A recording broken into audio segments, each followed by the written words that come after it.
Nos destaques do Panorama CBN de hoje, eu conto para você que o Supremo Tribunal Federal retomou o julgamento do marco temporal das terras indígenas. Os ministros estão analisando a tese de que os indígenas só têm direito às terras que já eram tradicionalmente ocupadas por eles no dia que a Constituição de 1988 começou a valer. Na volta deste julgamento, o ministro André Mendonça votou a favor desta tese. O placar está empatado em 2-2. Na política, o governo Lula recuou e desistiu de incluir na PEC dos militares o trecho que proíbe integrantes das Forças Armadas de assumirem cargos de ministro na estrutura do governo. Agora, o texto vai focar apenas em proibir que militares da ativa disputem cargos públicos eleitorais. E no esporte, a CBF demitiu a técnica Pia Sandhage do comando da Seleção Brasileira Feminina de Futebol. Panorama CBN. Olá para você que está ouvindo o Panorama CBN. Eu sou a Juliana Prado e vou te contar em menos de 30 minutos tudo o que foi notícia nesta quarta-feira, dia 30 de agosto de 2023.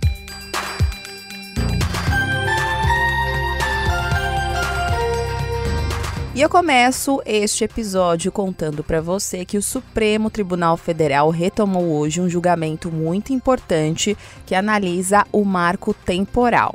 E o que é isso? Então, essa tese aí do marco temporal é de que indígenas só têm direito às terras que já eram tradicionalmente ocupadas por eles no dia que a nova Constituição começou a valer, no dia 5 de outubro de 1988. Até o momento, votaram neste julgamento os ministros Edson Fachin, que é relator desse caso, e o ministro Alexandre de Moraes. Eles são contrários a essa tese do marco temporal.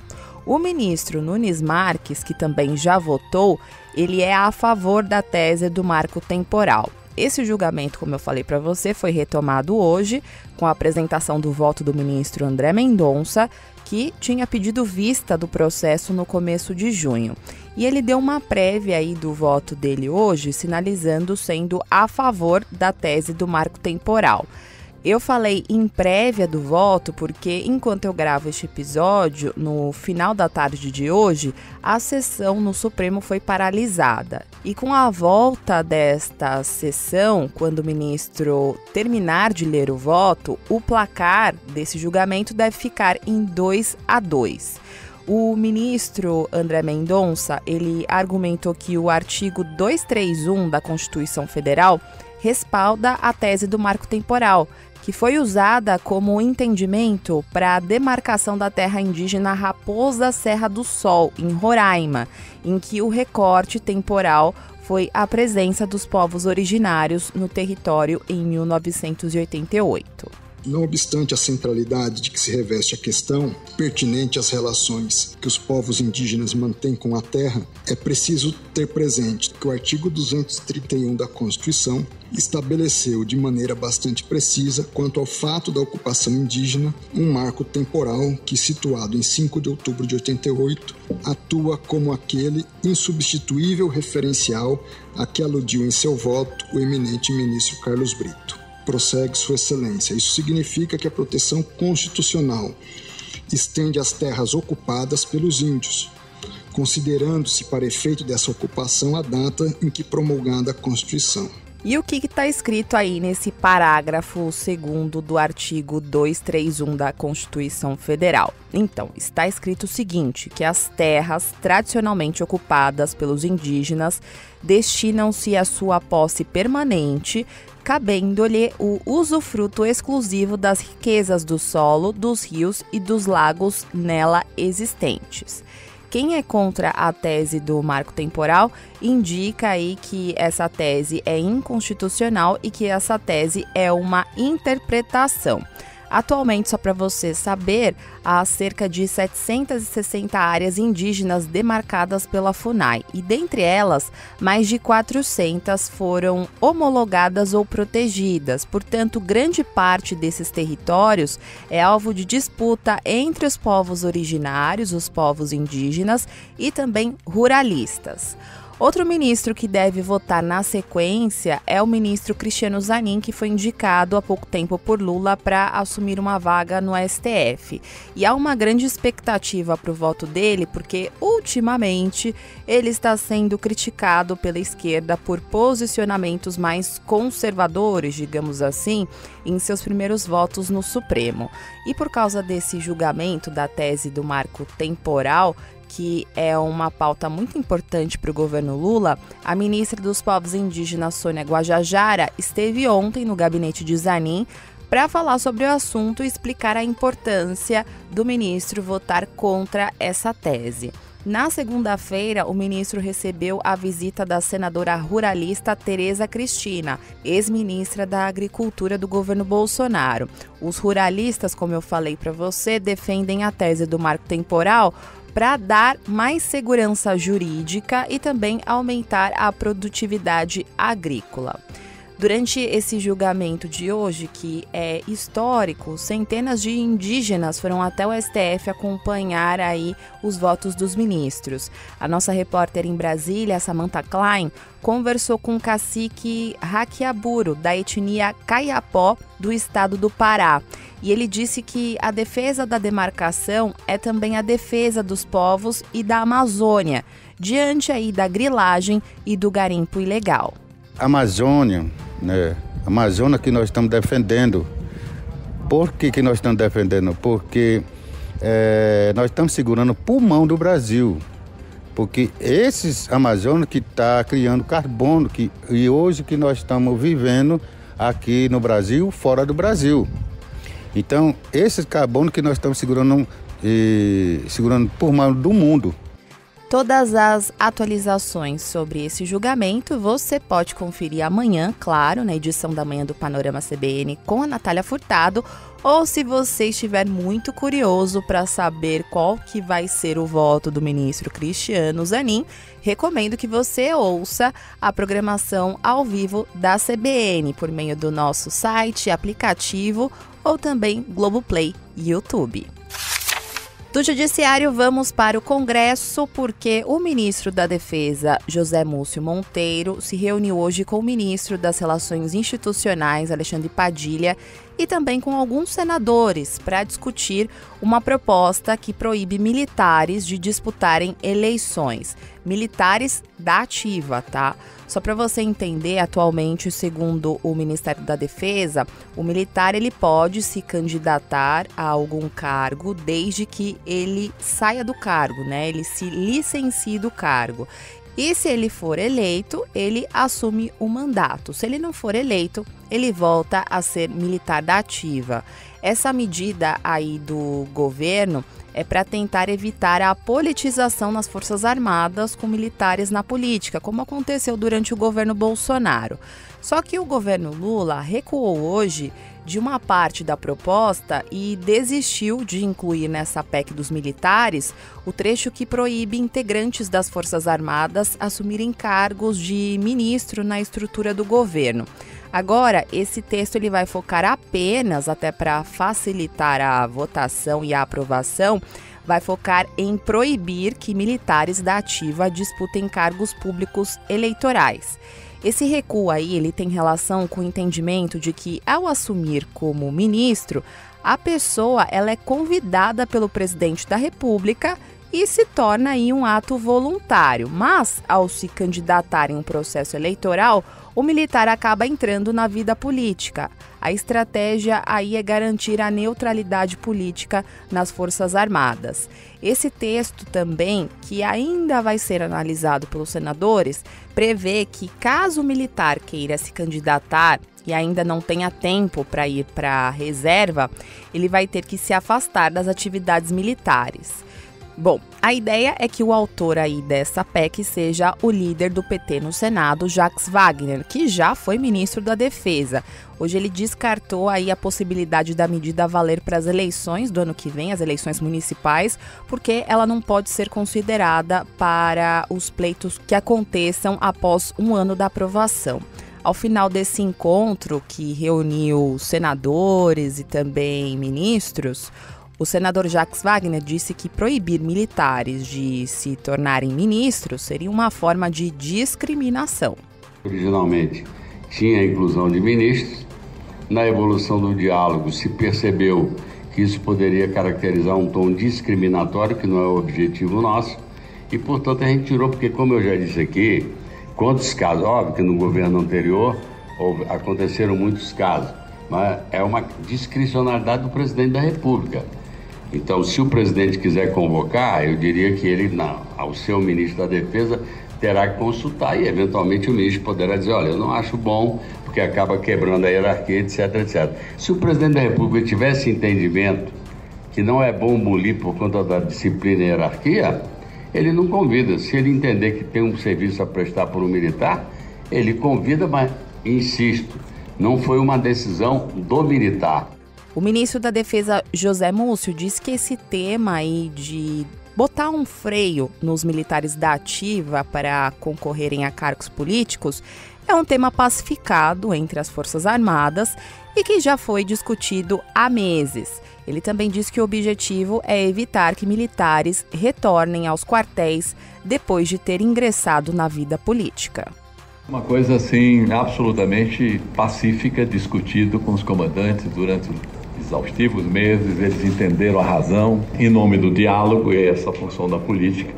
Existe a proposta do Senado, diz que alguém pode ser convidado pelo presidente da República e nós aceitamos. O básico, o que nós desejávamos e que as forças concordam na sua totalidade é que quem quiser ser militar não pode disputar um cargo político e depois voltar para os comandos. O ministro das Relações Institucionais, Alexandre Padilha, disse que o governo apoia essa iniciativa da PEC. Agora, esse texto aí, a PEC, que é uma proposta de emenda à Constituição, precisa reunir 27 assinaturas para ser aceito e começar a andar no Senado. A ideia é apresentar essa medida na semana seguinte ao dia 7 de setembro. Mudando completamente de assunto, hoje teve uma atualização sobre o caso 123 Milhas. O PROCON do Distrito Federal suspendeu a operação da agência de viagens. Com isso, a partir de hoje, a empresa não pode vender novas passagens aéreas e nem pacotes de viagens, sejam eles promocionais ou não, para consumidores da capital federal. Segundo o PROCON, essa é a primeira determinação do tipo no nosso país. Essa decisão ela foi tomada por cautela porque houve um aumento expressivo nas reclamações da empresa lá no DF após a 123 Milhas anunciar a suspensão de pacotes e emissão de voos na linha promocional que estavam previstas para o período entre setembro e dezembro de 2023. Desde então, para você ter uma ideia, em um período de 10 dias, o PROCON do DF já recebeu 155 reclamações de consumidores. E para você ter uma dimensão, esse número equivale a quase o total de queixas contra a empresa feitas em todo o ano passado e também é o dobro em relação a 2021.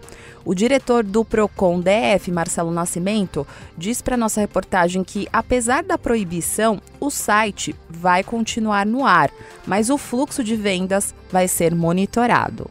Não temos como bloquear o site da empresa, até porque o site precisa ficar em atividade para que os consumidores que ainda precisam e tentam entrar em contato com a empresa ou utilizar mesmo aquele voucher que a empresa disponibilizou, tenham acesso. Então, o que a gente faz é determinar que ela pare a comercialização que não deve. E para isso a gente tem os fiscais que ficam monitorando o site para saber se ali se está sendo comercializado algum produto ou serviço aqui no âmbito do Distrito Federal. É uma medida preventiva a fim de evitar que novos consumidores venham a ser lesados pela empresa.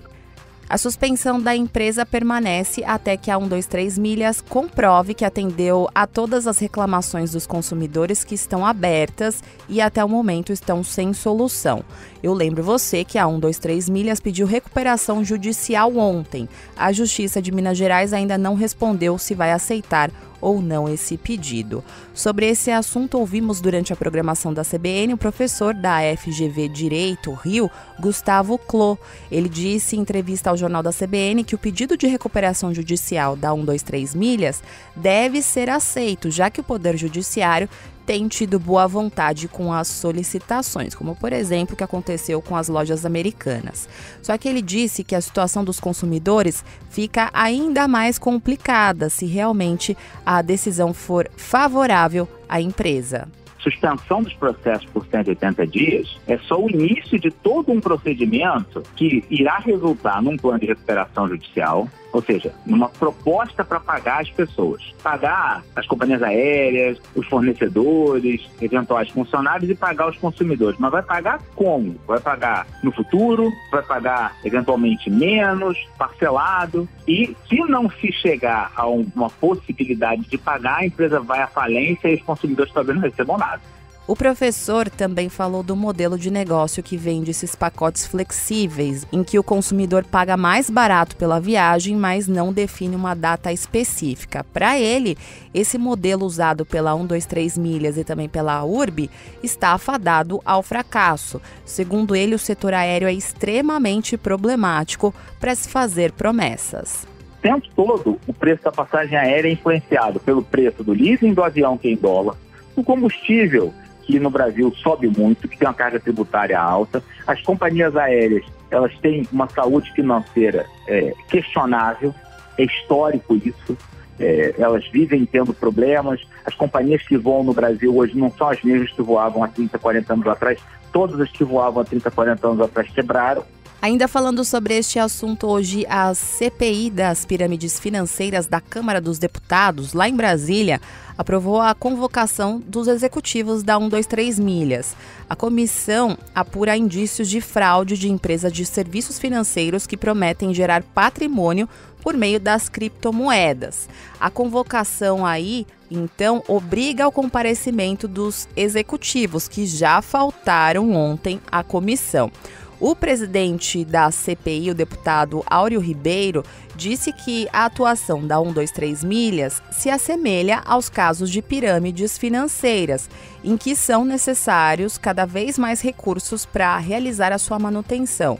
E, segundo ele, a tendência é o colapso do esquema e a ruína dos participantes, que, segundo ele, muitas vezes de boa fé, realizaram as suas compras e jamais vão recuperar os seus recursos. Bora falar de saúde agora, porque o Laboratório de Vigilância Genômica da Fiocruz confirmou hoje o primeiro caso da subvariante da Ômicron EG5, a Aedes, na cidade do Rio de Janeiro. Segundo informações divulgadas pela Organização Mundial da Saúde, a EG5 não demonstrou maior gravidade ou riscos significativos em comparação com outras variantes. Só que, apesar da variante ter o poder de escapar do sistema imunológico mais facilmente, isso não implica em doenças mais severas. No Rio de Janeiro, o paciente que foi infectado pela nova variante tem 46 anos e é morador da zona oeste do Rio. Ele apresentou sintomas leves, ficou em isolamento e não tinha tomado a dose de reforço para a Covid-19. O homem não tem histórico de viagem para outras regiões, ou seja, isso se trata de uma transmissão local dessa variante na cidade do Rio de Janeiro. Segundo o painel Covid Rio da Prefeitura, apenas cerca de 22% da população carioca se vacinou com reforço bivalente. Diante disso, o secretário de Saúde do Rio, Daniel Sorans, voltou a pedir para as pessoas procurarem uma unidade de saúde para se vacinarem com a dose de reforço contra a Covid-19. A recomendação da Secretaria Municipal de Saúde é que as pessoas com mais de 12 anos procurem uma unidade de saúde para realizarem o reforço da vacina para a Covid-19 com a vacina bivalente. A vacina bivalente protege contra a subvariante EG5, protege contra casos graves, contra internação e também reduz a capacidade de transmissão do vírus. Por isso é muito importante que a gente mantenha a alta cobertura que a cidade do Rio de Janeiro alcançou. 98% dos cariocas tomaram a primeira e a segunda dose da vacina para a Covid.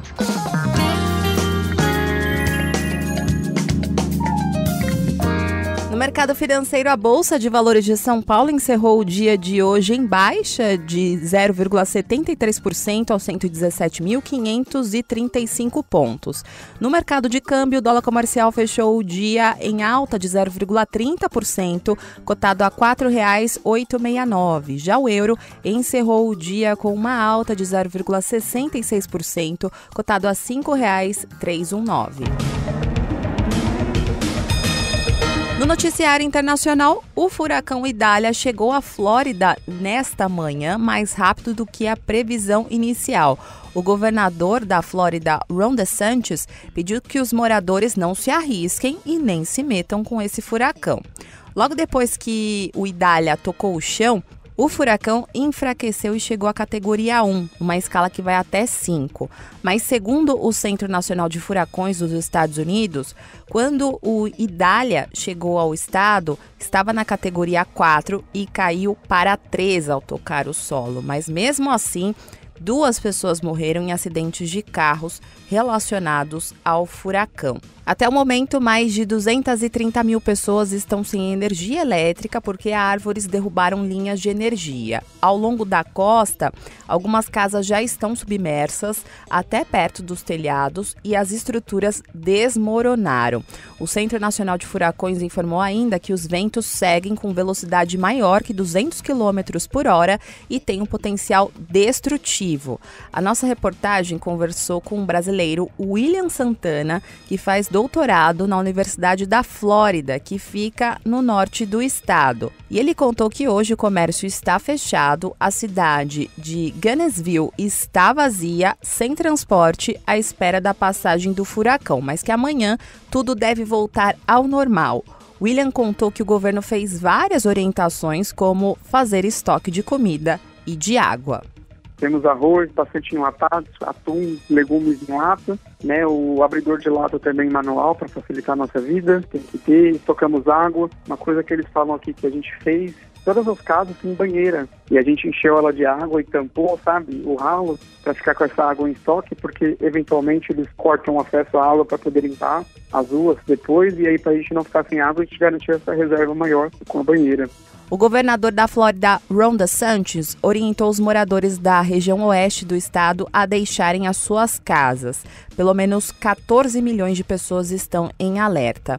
O brasileiro William Santana, que foi ouvido aqui na CBN, também relatou outras ações preventivas que foram tomadas para o caso de inundações.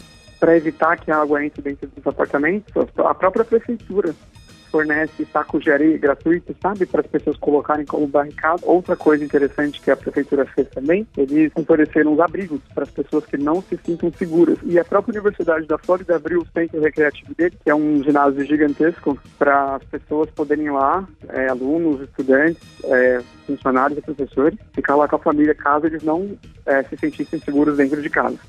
O Idália se move agora em direção aos estados da Geórgia e da Carolina do Sul. O furacão se formou no domingo no Caribe, perto do sudeste do México. Na segunda-feira, milhares de pessoas tiveram de sair de casa no oeste de Cuba e em algumas localidades o serviço ferroviário e o transporte marítimo foram interrompidos. O presidente dos Estados Unidos, Joe Biden, disse que o governo federal vai desempenhar um papel fundamental na assistência aos estados afetados pelo furacão Idália. Biden disse que os moradores do sudeste do país devem permanecer vigilantes enquanto o Idália atravessa a Geórgia, a Carolina do Sul e a Carolina do Norte, já que, segundo Biden, ainda é muito perigoso porque os ventos estão com até 120 km por hora. Biden disse que conversou com o governador da Flórida, o republicano Ron DeSantis, e que instruiu a administradora da Agência Federal de Gerenciamento de Emergências a voar para lá e se encontrar com o governador republicano. Outra informação importante do noticiário internacional vem lá do continente africano, porque um grupo de alta patente das Forças Armadas do Gabão anunciou um golpe de Estado hoje no país em rede nacional. Eles alegaram fraude nas eleições gerais do país, que aconteceu no fim de semana, e indicaram a vitória do atual presidente Ali Bongo. O atual presidente, o Ali Bongo, que governa o país há 14 anos, foi colocado em prisão domiciliar. Os militares também fecharam as fronteiras do país. Na transmissão ao vivo na rede nacional de televisão, o grupo do alto escalão das Forças Armadas anunciou que tomou o poder, que todas as instituições estatais, como o Senado e a Assembleia Nacional, estão dissolvidas, que as fronteiras terrestres e aéreas do país foram fechadas e que as eleições foram uma fraude, portanto, estão anuladas. No sábado, quando teve a eleição, após o fechamento das urnas, o governo atual emitiu um toque de recolher noturno e cortou os serviços de internet de todo o país, o que levantou suspeitas e preocupações em relação à transparência no processo eleitoral. Após o anúncio do golpe de Estado, centenas de pessoas foram às ruas em tom de comemoração pela saída de Bongo do poder. Vídeos nas redes sociais mostraram a celebração nas ruas. Só para te situar geograficamente, o Gabão tem 2,3 milhões de habitantes, dos quais mais de 30% vivem em condição de pobreza. Lembro você também que a África foi testemunha de 7 golpes de Estado desde agosto de 2020. Claro que a gente falou sobre esse assunto na CBN e a doutora em Ciência Política pela USP e professora de Relações Internacionais da Unifesp, a Cristina Pesequilo, explicou que a África tem se tornado um campo de batalha entre a Rússia e o Ocidente, com uma disputa por influência na região do Sahel, e que recursos naturais abundantes, como o petróleo, em alguns países africanos, são um ponto importante no interesse pela região. Na verdade, a família Bongo, ela governa o Gabão há muitos anos. E o Gabão, além de ter petróleo, ele também é uma ex-colônia francesa. Tudo isso ainda é resquício daquela era colonial que vem dos anos 50 e 60. Então, o general Bryce, ele agora está coordenando essa transição pós-golpe militar. O golpe já foi condenado pela Comunidade Econômica dos Estados da África Ocidental, a ECOWAS. A União Africana também está se posicionando contra o golpe, assim como toda a comunidade internacional. Então, é mais uma instabilidade política. O que nós vimos foi o fechamento de instituições e a deposição de um presidente eleito. Mas, de novo, um presidente que está no poder desde 2009. Ou seja, são crises que elas vão se arrastando e vão se espalhando, né? É o que a gente chama de teoria do dominó. Parece que vão caindo todos os dominós. Por quê? Porque a situação ainda é de crise pós-colonial.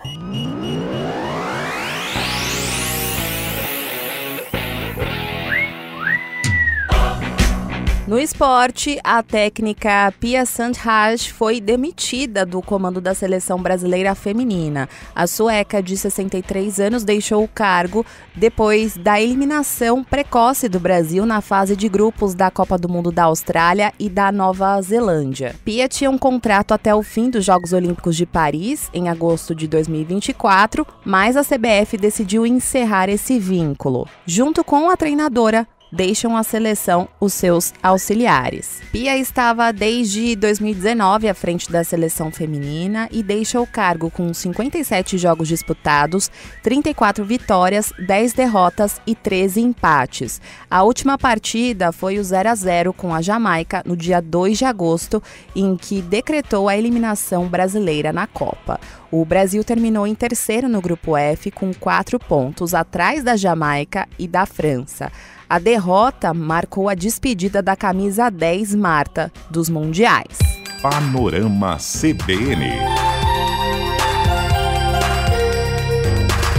Agora, eu vou indo nessa. Muito obrigada pela companhia de hoje. O roteiro e a produção deste episódio foram feitos por mim e a sonorização é do Anderson Wendel, o Tico.